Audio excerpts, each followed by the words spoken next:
Starfield's 30 FPS framerate target on consoles proved highly controversial at the game's launch, despite the title's impressive world complexity. That all changed in May of this year when the game was updated with support for 40 FPS, 60 FPS, and unlocked framerate modes on Series X, though the performance level was understandably a little bit variable. That left Series S owners out in the cold, with players on Microsoft's pint-sized console still left with a 30 FPS visual option as their only choice. But last week's major game update has finally given the S the same visual picks to choose from as Series X owners, adding visuals and performance modes, along with a litany of framerate caps. So how close do these updated modes come to their Series X counterparts? Is this patch a win for Series S users, or do these new options prove visually unsatisfying?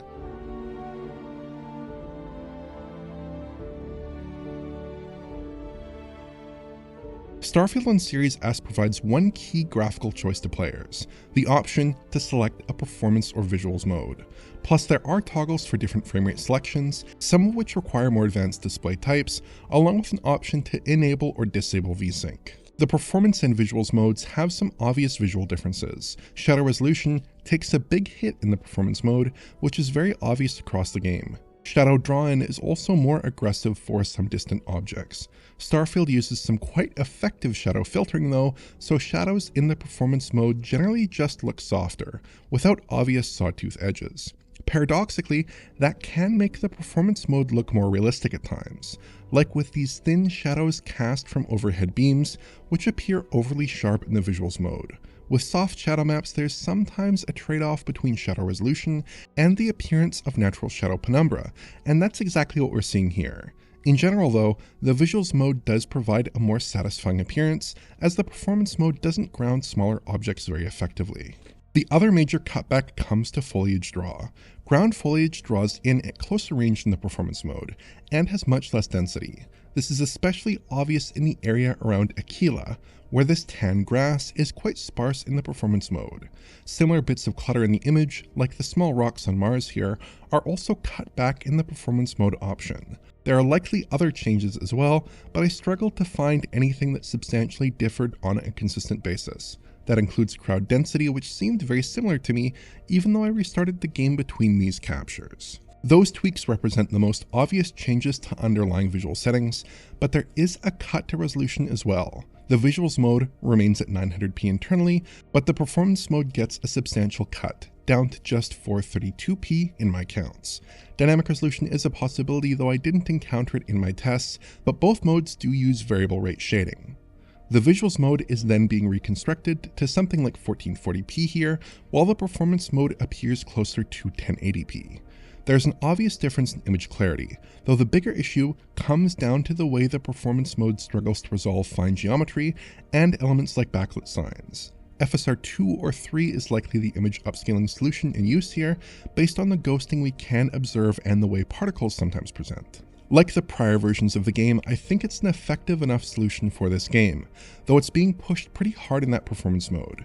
Starfield's first-person perspective and a relative lack of contrast and high-frequency detail does make it less objectionable here though than in other titles with similar or higher resolutions. Series X of course took a similar approach, with a 1440p internal resolution upsampled to 4K in its visuals mode, while the performance mode took a 900p image upsampled to about 4K as well. That's a more minor resolution drop than we see on the S, and upsampling solutions really do like to have more pixels to work with than the Series S can sometimes offer. Interestingly though, the other tweaks between the Series X modes worked somewhat differently to Series S. Some LODs and foliage draw were tweaked a little between the Series X modes, but not nearly as much as Series S. Shadow resolution appears identical between Series X modes as well. But Starfield's real-time cube maps used for reflections are substantially lower res in the Series X performance mode, which is a difference that's not present on Series S. Instead, both the visuals and performance modes on Series S appear to use the same cube map resolution as the Series X performance mode. It's not a gigantic deal in either case, as you can only really resolve much reflective detail with flat reflective surfaces at quite close range. But this may have an impact on how the game behaves when you change modes. On Series X, changing the modes resets the game's real-time global illumination system, but on Series S, the GI appears unchanged between mode changes. If I had to speculate, the GI could be generated using the game's cube maps, so changes in the rendering of those cube maps would then force the GI to update all over again. On the Series S then, there would be no need to do that. On Series X, the terrain rendering differed slightly between Series X modes as well, with the game's procedural terrain system generating different results in the performance mode. Here, both Series S modes use the same terrain as the Series X performance mode, just as we saw with the cube maps. I did a quick comparison as well between the new patch in Visuals mode and the last Series S patch I had downloaded, which was from June, and I couldn't spot any consistent settings differences. Foliage placement has changed a bit, and there are some minor art tweaks on certain textures, but there were no general settings changes that I could see.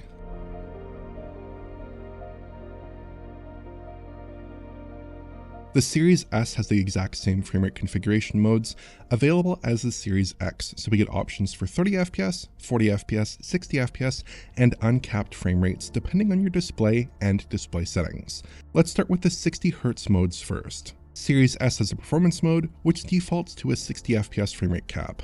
This mode does indeed try to reach 60, but it only really consistently hits that target in more limited indoor spaces. Take things outdoors or throw in a bit of combat, and it's liable to start dropping frames. New Atlantis and Aquila provoke the typical issues, with generally low frame rates and occasional more severe stutters.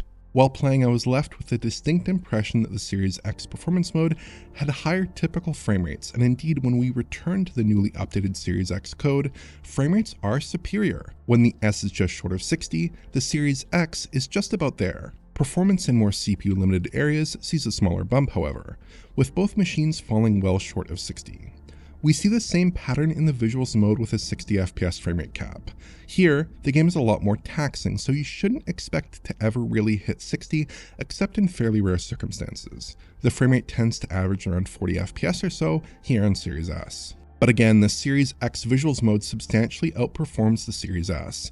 In GPU-limited shots, the performance uplift is often around 20% in favor of the X. These modes notionally represent the same performance and visuals targets across both machines, but the Series X clearly has a fair bit more headroom, which does substantially impact the game experience when targeting higher frame rates. It doesn't have much impact when targeting 30 FPS, however. Here, both the visuals and performance modes are capable of a very stable frame rate. There are certain loading thresholds that do tend to impact framerate though, like this one around the pond in the commercial district of New Atlantis. Outside of those minor concerns, you will get a very solid 30 FPS, just like in the prior patches. If you step up to 120 Hz output, one new option gets unlocked, the ability to run the game's two modes with a 40 FPS framerate target. The Visuals mode gets there just about in a lot of circumstances, but struggles in some of the larger open world spaces as well as New Atlantis and Aquila.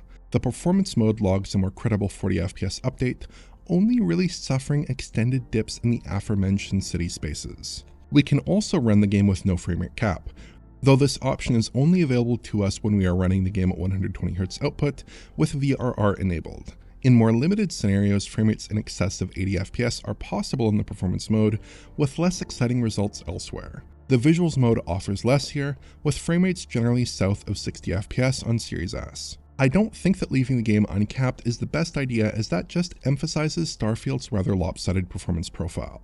I do like playing the game with VRR enabled, with one of its framerate capping options though, because Starfield's frame times are reasonably stable even when CPU limited. I think there are a lot of potential configurations to play with that could work well with VRR. If you do want a more stable framerate output without VRR, the game does have a toggle for VSync. In practice, turning this off just allows tearing at the top portion of the screen when the game is dropping frames, so it doesn't improve responsiveness in the same way that dropping VSync completely would, though it carries a much smaller image quality penalty. Finally, I should stress that the visuals in the various Series S configurations don't really change when you set different framerate targets. I didn't notice any differences in image quality or visual settings in my testing between the various 30 FPS, 40 FPS, and 60 FPS configurations, suggesting that those underlying modes are largely or completely unchanged when targeting different frame rates.